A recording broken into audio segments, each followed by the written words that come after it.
Nuestra segunda entrevista del día de hoy con el Ceremi de Obras Públicas. ¿Cómo está el día de hoy, don Hugo Cautivo? ¿Cómo está usted? Bien por acá, Carlos. Bueno, un gusto estar acá. Saludar este despacho de Matías, que además nos arroja una luz de esperanza. Al final de estos días nublados que hemos tenido, de intensa lluvia, se ve al final una luz de esperanza y esperamos que eso sea así, una realidad para los próximos días.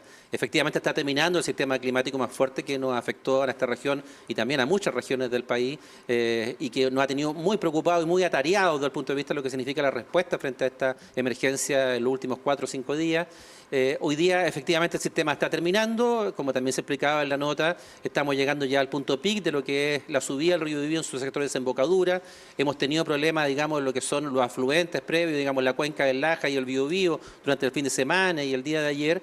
Pero poco a poco eso empieza a minorar, desde el punto de vista que cayó el nivel de caída de agua lluvia en la zona cordillerana. Eso arroja que nosotros estamos viendo el final, digamos, de alguna forma de este proceso.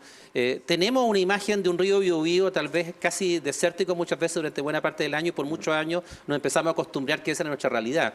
Y una señora ahí en el despacho de Flavio decía en Santa Juana, no, mire, si cuando hay invierno lluvioso, este es el cuadro. Precisamente lo que estamos haciendo aquí es recordar un poco lo que es la memoria histórica del río Biobío. Claro. Cuando hay épocas de lluvia tan intensas como ahora, vamos a tener este cuadro, es parte de su naturaleza y un poco tiene que también uno ser capaz de entender aquello y ver cómo se comporta la naturaleza y cómo podemos también nosotros cambiar nuestros comportamientos. Ceremi, un poco, bueno, era un problema desde el otro sistema frontal, el último que hubo hace ya un mes, el daño a la infraestructura pública también ocurrió nuevamente.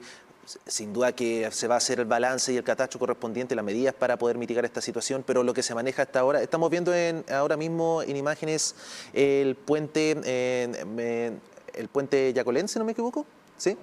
El puente industrial, el puente industrial. Muchas gracias por la precisión en imágenes. ¿Cuál es la información que se maneja en estos momentos respecto al daño a la infraestructura pública? A ver, mire, desde el punto de vista de infraestructura pública general y sobre todo desde el punto de vista de la más estructurante, tuvimos muchos más daños en el evento que tuvimos en junio. ¿Eh? Recordemos que ahí tuvimos cortada la Ruta 5 Sur, que es una columna vertebral desde el punto de vista de puente de comunicación para el país y la región.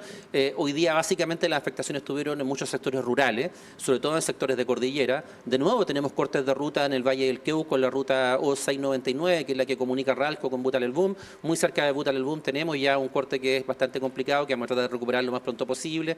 Tenemos sectores como Villa Peluca, Nantuco, la ruta que va hacia lo que es la laguna del Laja, también afectada, digamos, con todo lo que significó la fuerza del agua en esos sectores, así que también vamos a tener que ahí recuperarle los próximos días, un trabajo intenso de la Dirección de Vialidad. Tenemos otras comunas que se han visto menos impactadas, pero que también la zona cordillerana, Tucapel, Santa Bárbara, Mulchen, etcétera. En general, yo diría que la mayores complicaciones las tuvimos en el evento de junio y ahora en todo lo que es la cuenca del río Laja. O sea, si tuviésemos que hacer el balance, el daño en infraestructura pública no es tan grande en contraste a lo que fue ese primer episodio. Y en comparación a otras regiones. Yo creo que esto también uno tiene que ver lo que ha estado visualizándose, lo que ha estado pasando en O'Higgins, el Maule, Ñuble, el nivel de daño en la infraestructura pública que tienen esas regiones versus nosotros es considerablemente mayor. Obviamente hay afectaciones y va a significar para nosotros un gran foco de atención desde el punto de vista de nuestra propia inversión. Obviamente esto nos saca un poco del foco de nuestra programación regular que tenemos desde el punto de vista de nuestra inversión y nos pone el foco en atender la emergencia por un lado, que es lo que hemos estado haciendo estos días, pero también en la reconstrucción de aquello que se ha visto dañado, sobre todo en sectores rurales que, insisto, muchas veces por este tipo de eventos catastróficos son visibles, pero para nosotros es una preocupación de todo el año y obviamente también para nosotros son procesos de aprendizaje. Este sistema de eventos extremos, los cuales hemos estado sufriendo ya 2 en este año, también nos enseña muchas cosas que tenemos que aprender. Escuchaba el tema, por ejemplo, de las represas, del manejo de los embalses, de la apertura o el cierre de las compuertas, que es un tema que culturalmente está muy internalizado en nuestra región, pero en el cual hay que aprender más. Nosotros tenemos que aprender desde el punto de vista como autoridades, como servicios, pero también eso hay que difundirlo a la ciudadanía. Hay procesos de diálogo, de conversación que hay que realizar, que es cómo podemos generar una gobernanza que nos permita hacer una mucho mejor gestión del agua, que es uno de los grandes problemas, ya sea por la escasez o por la sobreabundancia. Ceremi, si pudiésemos poner en este momento un avalúo respecto a lo que se perdió o lo que se dañó en ese primer episodio de junio, finales de junio, con el avalúo de lo que se está perdiendo ahora, ¿se tiene más o menos una cifra aproximada? A ver, son varios miles de millones de pesos los que en este minuto nosotros vamos a tener que invertir como Ministerio de Obras Públicas, sobre todo en recuperación de rutas de conservación en la zona cordillerana. Tenemos algunos puentes que se han visto, digamos, alcanzados, dañados y hay que recuperarlos. Nibiquitén, el puente Pangue, son puentes menores dentro del sector rural, pero que son importantes para las comunidades de la zona cordillerana. Tuvimos que reponer algunos puentes que teníamos instalados en la zona del Valle del Queuco. Hoy día tenemos vados construidos en algunos sectores que son un remedio transitorio para que la gente pueda recuperar conectividad rápidamente, pero tenemos que hacer la recuperación definitiva. Eso es parte de un proceso que vamos a empezar a trabajar en el último trimestre, porque obviamente no es la mejor época como para trabajar ese tipo de cosas, sobre todo porque todavía tenemos invierno por delante. Se tiene que realizar el catastro correspondiente. Se tiene que realizar el catastro, el diagnóstico, pero además realizar las inversiones, insisto, para las respuestas definitivas. Hoy día lo que tenemos son respuestas transitorias en algunos casos. Tenemos que recuperar caminos que se han visto bastante afectados porque ha habido caminos que en el fondo en el río se los ha tomado. Uno puede ver en zonas rurales cómo el río toma el camino como una vía de escape cuando se desborda de su cauce natural y por tanto eso daña todo lo que es el material, ya sea que esté en ripio o que esté en asfalto, igual lo daña. Y eso provoca obviamente intervenciones que haya que realizar que no teníamos programadas, pero que entendemos que hoy día son una prioridad. Eso mismo quería, usted habló de las medidas de contención, Seremi, respecto a eso. Por ejemplo, el caso del mismo río Andalién, que terminó llegando a los sectores de La Puntilla, El Triángulo, Santa Rita. Por lo menos en ese sector en particular es muy poca o no se ve tanta protección. Ahí estamos viendo algunas imágenes también de contexto, sí. Pero respecto a las intervenciones que podrían hacerse, ¿hay planes ya para poder garantizar más seguridad para aquellas comunidades que viven cerca de los ríos en este caso? A ver, yo generaría dos imágenes. 2006, que es el gran recuerdo histórico que tenemos nosotros en este minuto con respecto a las inundaciones históricas que ocurrieron ahí, ocurrieron hoy día a propósito de magnitud, de cuando hablamos que cerca de 10.000 metros cúbicos por segundo está en el río Biobío hoy día en su momento pic. En el 2006 hablábamos de 16.000 metros cúbicos por segundo en el momento pic del río Biobío.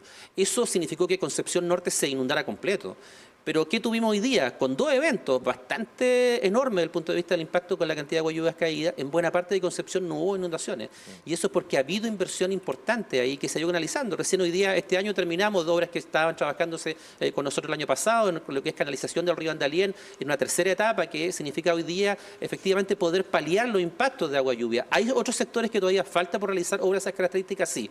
Uno de los grandes temas que se ha puesto hoy día como una tarea del Ministerio de Obras Públicas importante es todo lo que es el tema de defensa fluviales. Nosotros hemos desarrollado en muchos lugares y en muchas comunas esas tareas, pero claramente hay que ampliarlas. Ha cambiado incluso la morfología de algunos ríos producto de estos eventos que hemos sufrido en junio y ahora en agosto. Así que ¿Y el río Andalién está dentro de las prioridades en estos momentos? El río Andalién es una de las prioridades, de hecho es precisamente una de las grandes inversiones que hemos tenido en materia de defensa fluvial, está en el río Andalién. Vamos a proseguir con ella, tenemos que seguir obviamente haciendo esas programaciones, pero también nos interesan las inversiones que tenemos que desarrollar en defensa fluviales en Quilaco o las defensas fluviales que tenemos que seguir haciendo en Negrete. Son parte de nuestra tarea permanente, pero aquí insisto en los aprendizajes de todos los actores, públicos, privados, personas. Todos tenemos que entender que la naturaleza tiene cierto ritmo, que el cambio climático nos está impactando, que hay zonas en las cuales no podemos habitar, que tenemos que dejar para que la naturaleza se pueda expresar. Hay zonas que nosotros hemos visto que se han visto ampliamente damnificadas, pero son zonas inundables, que sabemos que son inundables, pero lamentablemente la gente ve que pasan 10, 15 años en que había un periodo de sequía muy grande, como has tenido en Chile, tú mismo lo decías, y empiezas a habitar esos lugares que sabemos que en algún minuto, por la tasa de retorno histórica, ya sea a los 5, a los 10, a los 15, a los 50 años, la naturaleza va a retomar esos espacios. Entonces nosotros tenemos que generar esos aprendizajes, generación de conciencia en la gente. ¿Cómo podemos cohabitar con una naturaleza que cada vez es más desafiante, que tenemos que generar infraestructura que pueda ser resiliente, que sea capaz de responder frente a estos eventos, pero también entender que tenemos que dejar espacio para que esa naturaleza se exprese? Seremi, durante el año también, después de lo que fueron los incendios forestales, se intervinieron diferentes puntos, particularmente recuerdo la comuna de Santa Juana, que hubieron diferentes trabajos para evitar episodios de deslizamientos de tierra. ¿Cómo evaluaría usted la eficiencia de esos métodos de contención? Recuerdo que incluso estuvo ahí presente cuando pusieron muros de contención.